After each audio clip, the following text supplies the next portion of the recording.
সবাইকে স্বাগত ঈদের বিশেষ স্কুল স্পোর্টস 24-এ। আজকে আমাদের সাথে এমন দুইজন অতিথি আছেন যারা স্পোর্টস ফ্যামিলি বিলং করেন। আরও স্পেসিফিক্যালি বলতে হকি পরিবার থেকে দুজন এসেছেন।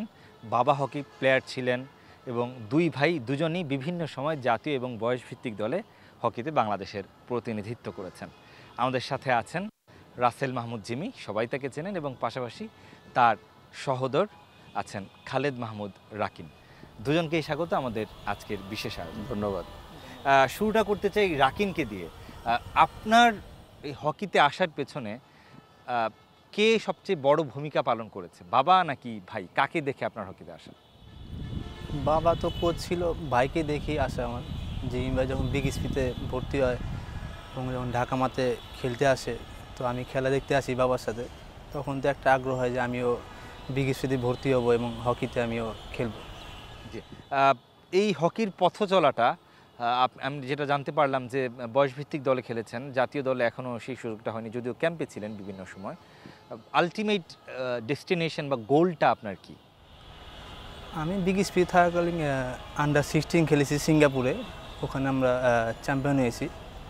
তারপর 2014 সালে আমরা নানজিংয়ে গিয়েছিলাম জুনিয়র অলিম্পিক খেলতে, ওখানে ওরকম রেজাল্ট হয়নি। এবং বাংলাদেশে আমরা আন্ডার 18 এশিয়া কাপ খেলেছি, তখন আমরা রানার আপ হয়েছি ইন্ডিয়াকে হারিয়ে। এবং লাস্ট 2016 সালে মালয়েশিয়ায় গিয়েছিলাম 21 খেলার জন্য, ওখানে আমরা 5 পজিশন করেছি। মানে জাতীয় দলে খেলার তাড়নাটা ফিল করেন? জাতীয় দলে ক্যাম্পেও ছিলাম, লাস্ট ক্যাম্পেও ছিলাম। এখন বাকিটা আল্লাহ ইচ্ছায় চেষ্টা করে যাচ্ছি, দেখা যাক ইনশাআল্লাহ। আপনি কোন পজিশনে খেলেন? আমি ডিফেন্সে খেলেন। জিমি ভাই, আপনি বলছিলেন যে আপনার হকিতে আসার পেছনে বড় ভূমিকা রেখেছেন আপনার বড় ভাই। আমরা সোফার যতটুকু দেখেছি গত এক দশক কিংবা তার চেয়েও বেশি সময় ধরে আনডাউটেডলি আনপ্যারালাল ছিলেন জিমি ভাই। সেইটা আপনাকে কতটুকু উজ্জীবিত করে আসলে? জিমি ভাই তো বাংলাদেশে এখনও বর্তমানে অনেক ভালো প্লেয়ার, এবং তাকেই সবাই অনেক পছন্দ করে। শুধু ভাই হিসেবে না, আমিও তার খেলা পছন্দ করি, লাইক করি। এবং আমার আগ্রহ ছিল যে জিমি ভাই যখন প্রথম বিদেশে যায়, তখন আব্বু কোচ ছিল, যে বাবাও করছে, ছেলেও যাচ্ছে একসাথে, তখন আরও আগ্রহটা বেশি ছিল আমার। কারণ পেপারেও ছবি আসছিল যে বাবা কোচ, ছেলে প্লেয়ার।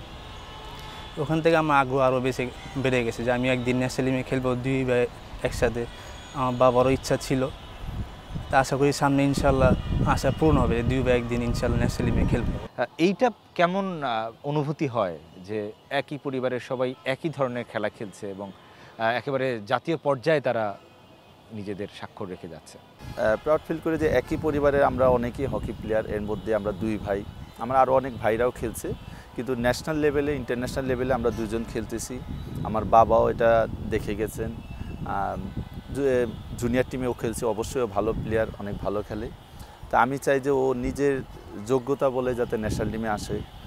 জিমি ভাই, প্রথম যখন আপনার ভাই, হয়তোবা সেটা বয়সভিত্তিক ছিল, প্রথম যখন জাতীয় দলে খেললো, তখন সেই সময়কার আপনার ফিলিংসটা কেমন ছিল যে আপনি ন্যাশনাল টিমে খেলছেন, আপনার ভাই বয়সভিত্তিক দলের প্রতিনিধিত্ব করছে?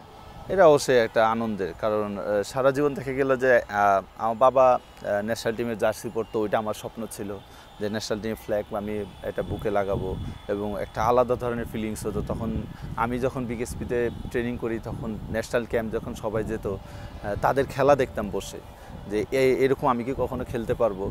তো ও যখন 21 টিমে যখন প্রথম সুযোগ পায়, আন্ডার 16 খেলছে, 21টাই মেন হলো আমাদের, তারপরে ধরা। তো তখন মানে খুবই ভালো লাগছে যে না, সে তার মানে আমার ভাইটা রাইট ওয়েতে আছে, সে রাইট ওয়েতে আছে, সে ভালো খেলতেছে, আন্ডার 21 খেলতেছে, পরবর্তীতে আবার ইনশাআল্লাহ ন্যাশনাল টিমে খেলবে। তো এটা সব ফ্যামিলিরই ভালো লাগে। আর বেসিক্যালি আমি যেহেতু হকি খেলি, এবং আমি চাইবো আমার ফ্যামিলির আরও প্লেয়ার আসুক হকিতে, আপনার পরবর্তী প্রজন্ম। হ্যাঁ, নিশ্চয়ই আপনি চাইবেন। একটু জানতে চাই রাকিনের কাছে, কি ধরনের উপদেশ কিংবা পরামর্শ পান বড় ভাইয়ের কাছ থেকে এই হকির ক্ষেত্রে? দেখেন, অনেকেই বলে যে আমি যখন মোহামেডানে খেলি, অনেকেই বলে যে আমি জিমি ভাইয়ের কারণে মোহামেডানে খেলতেছি, তারপর জিমি ভাইয়ের কারণে আমি নেভিতে আছি, অনেকেই বলছে, কিন্তু আমি সেই সুযোগটা দিইনি। যখন আমি 2018 সালে মোহামেডানে খেলি, তখন আমি চ্যাম্পিয়ন হই। জিমি ভাই একটা কথা বলছে যে তুই, সবাই বলতে হয়, তুইও শুনছো যে আমি তোকে নাকি মোবাইলে নিয়েছি, কিন্তু তুই তোর খেলা দিয়ে প্রমাণ দিবি। এখন আমি ইনশাল্লাহ সেই খেলা দিয়ে প্রমাণ দিই, আমি মোবাইলে খেলেছি এবং সবাই বলতে পারছে যে না, রাকি নিজবে, রাকি নিজের যোগ্যতায় খেলতে পারিস। তো ভাই এক কথায় বলে, তুই যখনই যেখানে খেল নিজের যোগ্যতা দিয়ে খেল। একটু খেলার বাইরে যেতে চাই, আপনার ভাইয়ের কোন বিষয়টা আপনার সবচেয়ে বেশি ভালো লাগে? কোন বিষয় কী বলবো, সে ভালো পরামর্শ দেয় সবসময়, মানে যেখানে থাকে, মানে যেটা ভালো সেটা ভালো, অথবা কোনো ব্যাড বা কিছু করলে অথবা একটু শাসন করে এখনও, এই জিনিসটা সেটা ভালো লাগে, শাসনটা আপনি মানে ভালোভাবে দেখেন। হ্যাঁ। আমরা যতটুকু জিমি ভাইকে চিনি, তিনি খুব অল্পতেই রেগে যান এবং একটু বদমেজাজ স্বভাব জিমি ভাইয়ের আছে আমরা যতটুকু জানি।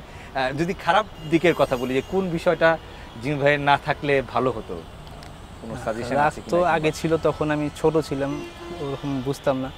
এখন বিয়ের পরে রাগটা কমে গেছে আর কি। বিয়ের পরে রাগটা কমে গেছে। জিমি ভাই রাগ কমেছে কিনা বিয়ের পরে? রাগটা আসলে আমি ছোটবেলা থেকে একটু মানে অন্যরকম ছিলাম, যে আমি যে টিমে খেলবো ওই টিম হারবে এটা আমি সহ্য করতে পারি, সেটা মানতে পারতেন না। এটা আমার এখনো, এটা আমার অ্যাটিটিউড, যে আমি যে টিমে খেলি আমি টিমের জন্য পারফর্ম করি, এবং কোনো একটা ভুল সিদ্ধান্তের কারণে আমার টিম হেরে যাবে এটা আমি সহ্য করতে পারি না। এটা আমি যখন নেভিতেও খেলি, জাতীয় দলে খেলছি, যেখানে হোক, ইন্টারন্যাশনাল আম্পায়ার হলে তার সাথে আমি তর্কে গেছি যে আমার টিমের বিরুদ্ধে আপনি ভুল সিদ্ধান্তটা হবে, এটা আমি মেনে নিতে পারি না। এটার জন্য হয়তো সবাই বলে আমার মাথা গরম, বাট মাথা গরম একসময় আমার ভালো কাজেও দিছে, যে সবাই এটা বলে মাথা গরম, কিন্তু খেলার মধ্যে কিন্তু খুব কম এফেক্ট পড়ছে আমার, আমি এটা পড়তে দেইনি। যখন আমরা একসাথে বসি ফ্যামিলি, এই ঈদের মধ্যে বলেন, হকির টপিকসটা চলেই আসে, যে কোনো কারণে হোক, আমরা রাতের বেলা হোক বা যেখানেই সবাই একসাথে ফ্যামিলি বসে, কোনো না কোনোভাবে হকির আলোচনা চলে আসে, যে আগে কিভাবে হইতো, এখন কীরকম হচ্ছে।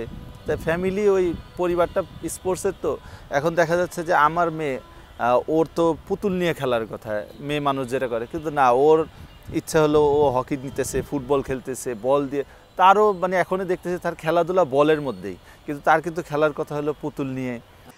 রাকিনের কাছে যেতে চাই, দুজনই আমরা যতটুকু জানি ওভারঅল সবসময়, স্পেশালি হকিতে একটা নৌবাহিনীর একটা বিরাট প্রভাব থাকে। হকির অনেক খেলোয়াড় নৌবাহিনীতে চাকরি করেন এবং একটা ভালো সুযোগ তৈরি করে দেয়, স্পেশালি হকি খেলোয়াড়দের জন্য যদি বলি। জিমি ভাই তো তার পার্মানেন্ট জব নৌবাহিনীতে, আপনিও চুক্তিভিত্তিক চাকরি করছেন। এই নৌবাহিনীর প্রতি আপনাদের কোনো আসলে কৃতজ্ঞতা তো অবশ্যই আছে, হকিতে তাদের অবদানটা আপনাদের কিভাবে দেখেন, মূল্যায়ন করেন? নৌবাহিনী বাংলাদেশের যত ভালো ভালো প্লেয়ার আছে সবাই নেভিতেই জব করতেছে, তো ওখানে নেভিতে যদি আমরা না যেতাম বা কোনো জব না পেতাম, তো অথবা হকি খেলাটাকে অনেকে কন্টিনিউ করতে পারতো না। কেউ অথবা ব্যবসা করতো, কেউ অথবা পড়াশোনা করে চাকরি করতো। কিন্তু নেভিতে জয়েন হওয়ার পরেই আপনি দেখেন সব ভালো প্লেয়ার নেভিতে আছে, এবং নেভি একটা ভালো একটা রেজাল্ট পেয়েছে, অনেকবার চ্যাম্পিয়ন। পাশাপাশি তারা বিভিন্ন সময় ছাড়ও দিয়ে থাকে, আমরা যতটুকু জানি যে খেলার যারা খেলোয়াড় আছেন তাদের বিভিন্ন ধরনের সুযোগ সুবিধাও এক্সট্রা। এটা অবশ্যই, কারণ আমি নৌবাহিনীতে চাকরি করে অবশ্যই প্রাউড ফিল করি, কারণ আপনি দেখেন হকিতে যেভাবে খেলাধুলা কম হচ্ছে, লিগ হচ্ছে না, এবং পরিশেষে আপনি যে কথাটা বলছিলেন যে লিগ না হওয়ার কারণে হকি প্লেয়াররা একটা দূরে সরে যাচ্ছে, তাদের ব্রেড এন্ড বাটারের ব্যাপার। আমাদের কিন্তু ওই টেনশনটা করতে হচ্ছে না, কারণ আমরা নেভিতে যখন থেকে চাকরি করছি, আমরা হকি ট্রেনিং করতেছি, আমরা মাসে আলহামদুলিল্লাহ খুব ভালো স্যালারি পাচ্ছি, এবং শুধু হকিতে না, নেভি কিন্তু ওভারঅল বাংলাদেশের যত স্পোর্টস আছে, বলেন ফুটবল বলেন, আপনার অ্যাথলেটিক্স বলেন, বাস্কেটবল, সুইমিং, যত ভালো মানের প্লেয়ার ইন্টারন্যাশনালি যারা বাংলাদেশকে রিপ্রেজেন্ট করে, বাংলাদেশের জন্য গোল্ড আনে, তাদেরকে কিন্তু নেভি সাপোর্ট করতেছে এবং চাহিদা মতো জব দিচ্ছে এবং যত ধরনের ফ্যাসিলিটিস আমাদেরকে দিচ্ছে, এবং আমরা পারফর্ম কন্টিনিউ করে যাচ্ছি, কারণ আমরা ট্রেনিংয়ের মধ্যে আছি। আমাদের যারা আমার টিমে, হকি টিমে অলমোস্ট আগের প্লেয়ার যদি আমরা কাউন্ট করি, অলমোস্ট আমরা 23 জনের মধ্যে 21 জনই ন্যাশনাল টিমে খেলা, তো এটা একটা প্রাউডের জিনিস। আর আমাদের যে নৌবাহিনীর প্রধান স্যার আছে, ওনার একটা মানে একদম ক্লিয়ার একটা মেসেজ আছে যে যে কোনো ভালো প্লেয়ার যারা দেশকে রিপ্রেজেন্ট করে তাদের জন্য নৌবাহিনীর দোয়ার অলওয়েজ খোলা। তো যে কোনো ভালো প্লেয়ার, সেটা হকির হোক, ফুটবলের হোক, এবং ফুটবলের কিন্তু আমাদের মামুন, এমিলি, জাহিদ, সোহেল রানা, রায়হান, এবং হকিতে আমি কন্টিনিউ করতেছি, আমি, পিন্টু, চয়ন, রানা, তারপর আগের প্লেয়ার যারা বর্তমানে আশরাফুল, ও আছে, তারপর আপনার রোমান, সবাই কিন্তু আমরা ন্যাশনাল টিমের। আমরা কিন্তু সুইমিংয়েও আছে, বাস্কেটবলে আছে, তো এটা একটা ভালো লক্ষণ। এবং যে ভালো প্লেয়ারে হোক তার জন্য আমি মনে করি যে বেস্ট অপশনটা নৌবাহিনী। এটা একটা দারুণ সুযোগ। আবারও একটু হকি এবং পারিবারিক প্রসঙ্গে ফিরি। আপনাদের দুজনেরই স্ত্রী আছে, আপনারা দুজনই হকি খেলছেন, তাদের মধ্যে এই হকি নিয়ে কোনো আলোচনা হয় কিনা? হ্যাঁ, আলোচনা এটা হয় যে আলাদা কখনো খেলিনি, একটা টুর্নামেন্ট খেলছি আমরা আলাদা, যে ও এক টিমে খেলছে, আমি আরেক টিমে খেলছি, প্রতিপক্ষ। তখন সাপোর্টটা ভাগ হয়েছে, যে তখন কে ভালো খেলছে কে খেলে না এটা নিয়ে একটু তর্ক।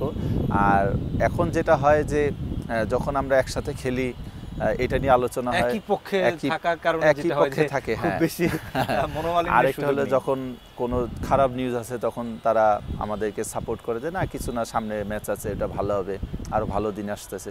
তো বললাম যে গল্পের মাঝখানে আমাদের হকিটা চলে আসে, সেটা ঈদে হোক বা অন্য যে কোনো সময় হোক, চলে আসে যে কোনোভাবে হোক। একটু রাকিনের কাছে জানতে চাই, পরিবার থেকে কি ধরনের সাপোর্ট আপনি পেয়েছেন এই হকিতে আসার ক্ষেত্রে? পরিবার থেকে একেবারে 100 ভাগের চেয়ে বেশি সাপোর্ট আপনি? হ্যাঁ, যেমন জিম ভাই যেটা বললো সেমই, আব্বু সাপোর্ট দিয়েছে। এখন বর্তমানে আম্মু আছে, আমার ওয়াইফ আছে, আমার 3 বোন ভাবি আছে, সবাই সাপোর্ট দেয় যে ভালোভাবে খেলো, ভালো একটা জবে আসো নৌবাহিনীতে, টেনশন করো না, ইনশাল্লাহ তুই একসাথে ন্যাশনালি খেলবা, অনেক সাপোর্ট করো। জিম ভাই, স্মৃতির কথা জানতে চাই। আপনার ছোট ভাইকে নিয়ে আপনার কোনো মেমোরেবল কোনো ঘটনা এই মুহূর্তে আপনি মনে করতে? হ্যাঁ, এটা আছে, অনেক আছে। কারণ ছোটোর থেকে আমরা একই সাথে বড় হয়েছি। আমি বিকেএসপিতে ছিলাম, তো ওর সাথে খেলা, মানে আমার খেলার পার্টনার ও ছিল, যে ছোট আমাদের একটা ফ্লোর ছিল, ওখানে আমরা খেলতাম দুজনে। এবং ও যখন বিকেএসপিতে যেত, ও যাওয়ার পরে একটা ভাই ছিলাম, তখন আমাকে বলতে যে তুমি ওয়ার্ল্ড কাপ দিয়ে চলে আসবা। এই বুদ্ধিটা আমাদের, যে ছুটি না দিলে তুমি ওয়ার্ল্ড কাপ দিয়ে চলে আসবা, তখন ছোট ছিল। তো এইভাবেই আমরা একসাথে বেড়ে উঠছি এবং ও বিকেএসপিতে গেছে, ও যায় নিজেরও কষ্ট করে বড় হয়েছে। তা আশা রাখি যে আল্লাহ ওর আশাটা পূরণ করুক, এটাই দোয়া করব। পুরান ঢাকাকে বলা হয় হকির সূতিকাগার। অনেক হকি প্লেয়ার এই পুরান ঢাকা থেকে উঠেছে। পুরান ঢাকার ডায়লগগুলা আমরা খুব মানে শ্রুতিমধুর লাগে আমাদের কাছে, শুনতে খুব ভালো লাগে। কোনো ডায়লগ আছে কিনা জিম ভাই আপনার ঢাকাইয়া? হকি নিয়ে হতে পারে, হকির বাইরে হতে পারে।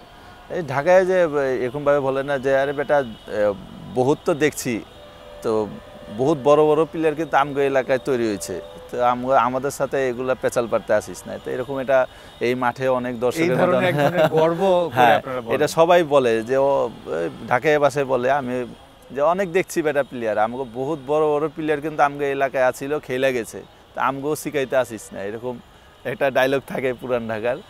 তো এটা অবশ্যই প্রাউডের, যে যেখান থেকে হকিটা তুলে আসছে, যে সবাই বলে মাহাট্টলি, আনমেরিটোলা, আমিও ওখানকার ছাত্র ছিলাম, আমিও ওখানে খেলছি।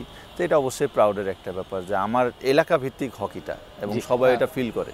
জি, রাকিন, আপনার কাছে কেমন লাগে একজন পুরান ঢাকাইয়া এবং একজন হকি প্লেয়ার? মানে হকি প্লেয়ারের সাথে আপনার আরেকটা পরিচয় হচ্ছে আপনার পুরান ঢাকা। পুরান ঢাকাতে যেমন নিয়েছে অনেক ভালো, মনে হয় কালচারটাও তো একটু ডিফারেন্ট অন্যান্য যে কোনো জায়গার চেয়ে। পুরান ঢাকাতে অনেকে রাত জাগে 2টা 3টা পর্যন্ত, আদার্স এলাকা দেখা গেল 10টা 11টা বাইরের খাবার খায়, আমি যতটুকু জানি। নাজিরা বাজার সারা রাত খোলা থাকে, ওখানে সারা রাতেই পোলা বিক্রি হয়, বাইরের থেকে অনেক লোক আসে খাওয়ার জন্য।